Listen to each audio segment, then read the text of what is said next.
अरे का हाल बा मर्दे मिलत है ये नहीं तू क्या कहाँ से लू मर्दे नहीं ना सुना तनी घरे मंगरुआ रहत है ये नहीं के चल जाता काम पर तो कनियो एहे रहा नहीं जाता पर असल पता ले जा अन फोनो छुओ तो नहीं दे हां ए भैया रखा तनी आइल सामान में दे ले जल्दी बाद में फोन कर तनी ए भैया हां राशन मिल हाँ भैया राशन मिल गई।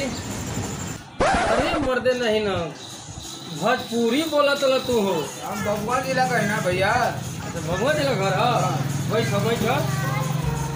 मर्दे है ना अपने जिला और के बाल है हम बबुआ जिला का है नहीं हमारे भगवान जिला घर है हमार सिजवा गांव हाँ हां सिजवा कलानी हाँ ना तो हमारो वो हरे गाँव पड़ेला कौन गांव होता और वो इधर चढ़ेसी बा गणेश वो जो हाँ हाँ वही जे तब और बताओ कुल नया समाचार गाँव जवार का ठीक बा ना तो सामान राशन पानी चाहिए राशन पता तो मिल जाए बताओ बड़ा कितना प्रदेश में ही जान जा कितने भाग से संजोग से गांव जवार के आदमी ले भेंट होला। हाँ भैया का करबो अब बता जान तू आ गेला ना पानी दुखी से आयल नहीं भैया देखो सब दुखी होखेला जो कम होखेला कि बेसी होखेला अब देखो भाग्य संजोग के भेंट हो गई तहरा से सर समझ मिल गई गांव जवार के भैया राशन पानी मिल जाई।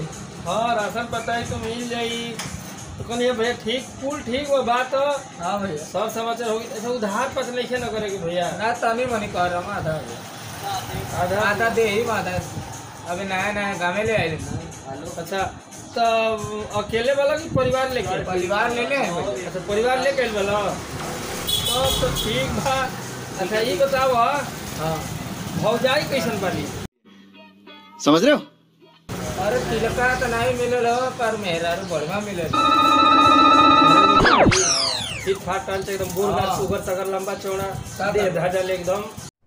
अरे कहना क्या चाहते हो का कर अरे तोहरा कुछ हम क्या करब अरे तोहार है सामान देबो दो नहीं देबो तो हम दूसर दुकान पर चल जाई। भैया इतना नहीं खिसियल जाता ये प्रदेश है ठीक ना प्रदेश में देखो आपन वाला तबे समझावो तनी तो हमारा कौन मतलब हम पागल हो अरे गए तो वो नया नया आए रे भैया हाँ यही से ना समझाओ देखो बहुत जना है ना जब परिवार लेके और यहाँ जब परिवार लेके यहाँ जा दिन भर सुबह खई जा भाग जा काम पर मेहरारू देखो मेहरारू ये गली वो गली हमारा जान पहचान नया नया आए ओहो मेहरारू के जान पहचान कोनो देरी ना लगे ये बड़ी अच्छी बात कही है जान जा भैया यही से तो होके समझैले हैं जानल बड़ा ही गली मेहरारू चिवा जान तले जन एहर ओहर लागत तली घूमे फिरे ना भैया हमारा मेहरारू पड़ी ना आइए ठीक बा सब बढ़िया लेके आवेला ए जगह के तुम खराब हो जाए हां भैया की करे तो कार से गड़ासी ले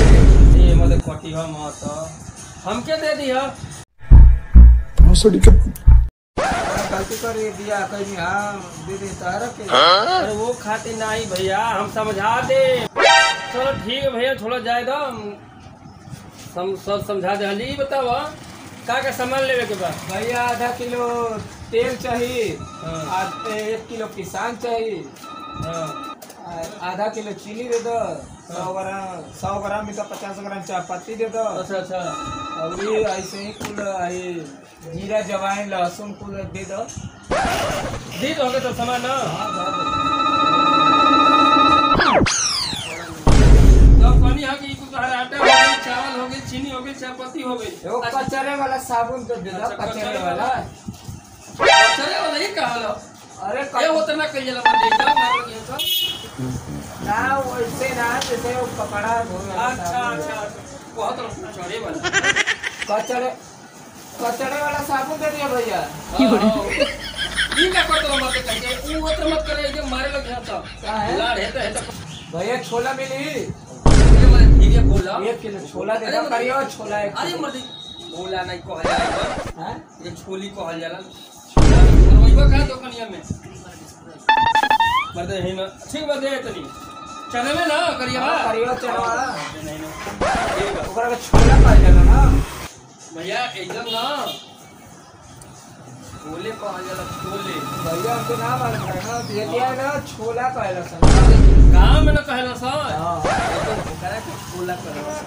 है ये जो मारे लग जा सर। ना तो हम जानत नहीं ना कह। एक जरा कहीं जाके कहबो छोला धलिया से ठोकर लोला। चलो ठीक बात है। हाँ चलो ठीक है, तो हो गइल बा। और बोला कुल। और हो गई। हाँ कुल हो और गइल। क्या? हाँ साग सब्जी बा भैया। रखे लो। हाँ साग सब्जी रखिला। का रख ले वाला। भैया देखा हमरा के है बाटे गाजर बा। हां ये गाजर बा। भाई खीरा है, अरे लमका बैगन बा। ई ना चाहिए भैया, हाँ सब्जी चाहिए, साग पता चाहिए, पालक बा, मेथी बा, बथुआ बा, कुल बा। नहीं मत नहीं ना, अपने के मांगत ला। हाँ तो हम ये भौजी खातिर मांगत ला मत ना नहीं। दो, हमके 2 किलो गोभी दो, अच्छा 1 किलो मुरई दो, अच्छा, 2 किलो तो मुरैया सो चाहिए ना। अरे 1300 दो हमको। चलो ठीक है, चलो ठीक है। सस्ता दियो। हाँ बा तोके सस्ते दे। ठीक भैया, तो भाई लो अपन सामान और कुल सामान हो गई। बड़ी समाचार कुल हो गई। हाँ कुल हो गए, ले लो अपन भाई लो। का करे देवा के लिख ले। ऐसे कुछ ज्यादा नहीं हो गया ये? मतलब कुछ भी। और क्या है भैया? ना देखो 200 तो जमा हो गई। हाँ बाकी लिख दे ले बानी। ठीक है, कितना हो रहे? 350। हाँ सामान कुल डाल डालो। हाँ हाँ कुल पैक कर दिए भैया, कुल पैक कर देनी। जा बढ़िया से चल जाए तो जनाता काम हमार बन जाई। लागत तो कुछ बाप बुर्बक नियन ले जाता उधार पास, कोनो बात नहीं थे। अगर चाह के कैसे सटिया के पहले एक मेहरारू के देखी कैसन भी। कौन है ये लोग? कहाँ से आते हैं? हाँ भैया का हाल बा? ठीक है भैया, बड़ा टेंशन में लागत ला। का बात बा? भैया बहुत जानी तो बर्बाद जल जाई। का हो गया, कोनो दिक्कत बा का? अरे वे मेहरन भाई लिया कह के नहीं है जाके। नैहर जाके कहतिया। तो का करी कोनो उपाय? ठीक बा बैठ बैठ। भाई ठीक है, बहुत दिक्कत बा। काहे नैहर जाके कहतली? पता कहते मने नहीं केला। हमरो के देख के मन नहीं खेलागत उनके। के का मालूम ऐसे काहे बोले रहा, ऐसे खींच भरला तारा पता है, यही बता दुकान। मतलब कहला कि कहत नैहर जाके नीक नहीं खेलागत उदासा तली, तू ही न कहला। वेल डन, तालियां होनी चाहिए। से देखले बानी केकरा के? मलकाइन का। हैं?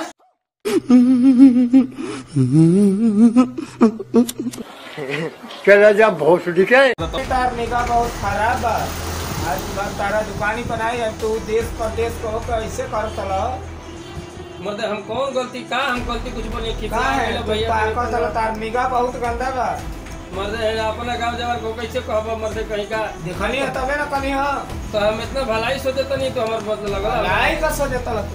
ज्यादा तू इतना घर में मत, हम जो पैसा बताओ दे दिया। झाट ले लिया।